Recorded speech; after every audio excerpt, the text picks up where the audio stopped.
Hello friends. तो Nifty ने आज एक अपना बहुत ही इम्पोर्टेंट लेवल जो 25,000 था, जिसके ऊपर एक उम्मीद जगी थी कि निफ्टी फिर से अपना एक जो लाइफ टाइम है उसके पास जाने की कोशिश करेगा, लेकिन 25,000 लेवल को आज निफ्टी ने फिर से ब्रेक किया। तो आज की वीडियो में बात करेंगे कौन सा निफ्टी का इम्पोर्टेंट लेवल है जिसको वॉच करना चाहिए और जिसके ऊपर मार्केट रहता है तो बिल्कुल घबराने की जरूरत नहीं है, बल्कि इसको एक एज अपॉर्चुनिटी की तरह यूज करना चाहिए। प्लस एक स्टॉक एनटीपीसी का जिसमें एक बहुत ही अच्छी कंसोलिडेशन के बाद एक ब्रेकआउट नजर आ रहा है। तो अगर मार्केट रिवाइव करेगा तो एनटीपीसी के अंदर एक बहुत ही अच्छी अपॉर्चुनिटी देखने को मिलेगी। और दोस्तों, अगर आपने चैनल अभी भी लाइक एंड सब्सक्राइब नहीं किया है तो काइंडली लाइक एंड सब्सक्राइब, क्योंकि इस चैनल पे हम ऐसे स्टॉक्स के बारे में बात करते हैं जो ब्रेकआउट या ब्रेकडाउन दिखा रहे होते हैं बेस्ड ऑन टेक्निकल, फंडामेंटल या न्यूज बेस्ड।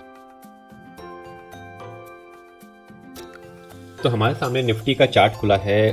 तो देखिए, पिछले 5 दिन की तेजी जो निफ्टी ने बनाई थी 25,316 के लेवल से, वो एक कंसोलिडेशन दिखा और फिर फाइनली 25,000 का जो लेवल था उसको निफ्टी ने ब्रेक किया। अब क्या ये कंसर्न की बात है? तो अगर हम इसका डेली चार्ट में देखते हैं तो निफ्टी ने 22,000 के लो के बाद में एक अच्छा अपमूव दिखाया और एक हायर हाई का पैटर्न बनाते हुए इस पॉइंट पे जून जुलाई के बीच में 25,600 का एक हाई बनाया और नीचे में फिर से एक गिरावट आई जो आई 24,347 और डबल टाइम यहाँ पे डबल टॉप बनाने की कोशिश करी। तो अब ये जो लेवल है 24,347, ये इसका एक ट्रेंड सेट रहेगा। जब तक निफ्टी 24,347 के ऊपर है तब तक ये मात्र एक कंसोलिडेशन है। अगर इसके नीचे जाता है तो यहाँ से एक कंसर्न की बात हो सकती है, जहां पे फिर मार्केट नीचे में नेक्स्ट लेवल 23,800 तक भी दिखा सकता है। लेकिन जब तक 24,347 के ऊपर तब तक ही ये मात्र एक कंसोलिडेशन है। और ऐसा क्यों? क्योंकि अगर आप देखेंगे तो पिछले 3 साल से एक निफ्टी ट्रेंड लाइन को फॉलो कर रहा है। आपको नीचे में दो चैनल दिख रहे होंगे, एक ऊपर में रेजिस्टेंस चैनल और नीचे में एक सपोर्ट चैनल। तो जब जब रेजिस्टेंस के पास आया तो यहाँ पे कंसोलिडेशन हुआ है और जब जब सपोर्ट के पास आया तो यहाँ से एक रिवर्सल हुआ है।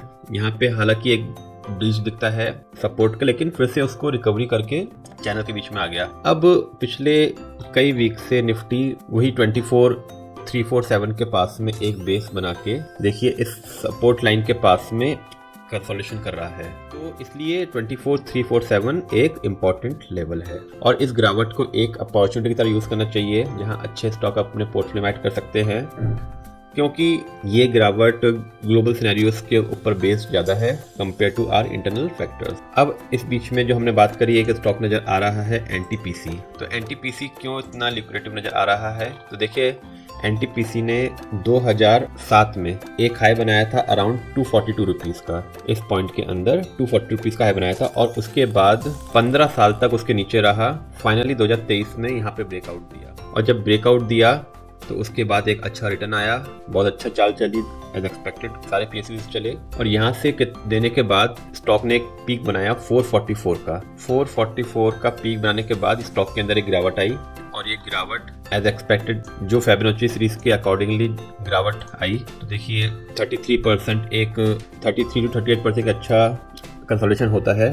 तो उन्हीं प्राइस के आसपास 330 और 312 तक स्टॉक ने नीचे डाउनसाइड दिखाया और अब पिछले 5 महीने से, अब इसको हम डेली चार्ट में कन्वर्ट कर लेते हैं ताकि अच्छी विजिबिलिटी आए। तो देखिए यहाँ पे एक अच्छे कंसोलिडेशन के बाद एक इसने यहाँ इस पॉइंट पे देखेंगे तो एक बॉक्स बनाया जिसकी रेंज में निफ्टी अप एंड डाउन कर रहा था और ये चल रहा था इनफैक्ट मई 25 से। अब फाइनली कल की डेट में निफ्टी ने इन दोनों इसको एक ब्रेकआउट देने की कोशिश करी, एक कंसोलिडेशन को ब्रेकआउट देने की कोशिश करी, लेकिन आज मार्केट में गिरावट आई तो नीचे में 340 रुपए तक का एक भाव दिख रहा है एनटीपीसी के अंदर। अब हालांकि ये 340 ही इसका एक इम्पॉर्टेंट सपोर्ट लेवल है, लेकिन आप नीचे में एक स्टॉप लॉस रख सकते हैं 335 रुपीज का। तो 335 रुपीज इसका एक स्टॉप लॉस हो गया। ऊपर में 351 एक इसकी ब्रेकआउट पॉइंट हो गया। तो जैसे ही 351 के ऊपर ये स्टॉक चलेगा तो ये पहला लेवल जो बनेगा 371 रुपीज का, वहां तक जाने की कोशिश करेगा और 371 क्रॉस करने के बाद, क्योंकि एक बहुत ही अच्छा कंसोलिडेशन हो गया है इसके अंदर, बहुत लॉन्ग टर्म कंसोलिडेशन दिया है, 371 के ऊपर स्टॉक एक अगला लेवल देगा 397 का, जो कि यहाँ पे रेजिस्टेंस मिलेगा। तो 335 इसका स्टॉप लॉस, 351 ब्रेकआउट पॉइंट जो ये होएगा। पहला टारगेट 371 एंड दूसरा टारगेट 397।